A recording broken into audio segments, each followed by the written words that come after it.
കൽപ്പണിക്കാരൻ്റെ കഥ. കോട്ടകൾ കെട്ടുന്നതിൽ അതിവിദഗ്ധനായിരുന്നു ആ കൽപ്പണിക്കാരൻ. പുതിയൊരു കോട്ടയുടെ അസ്ഥിവാരം പണിയുന്ന ദിവസം.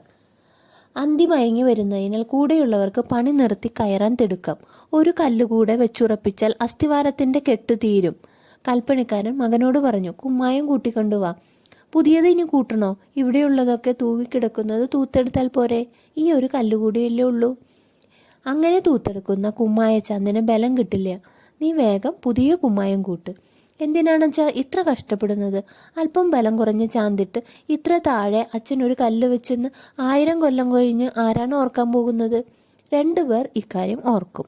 ലജ്ജയിൽ മുങ്ങിയായിരിക്കും അവർ മരിക്കുന്നത്. ആരാണച്ചാ ആ 2 പേർ? നീയും ഞാനും തന്നെ.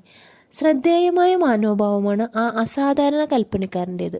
മറ്റാരും ഒരിക്കലും കണ്ടെത്താത്ത സാഹചര്യത്തിലും നാം എങ്ങനെ പെരുമാറുന്നുവെന്ന് നമ്മുടെ തനി സ്വഭാവത്തെ കാണിക്കുന്നു.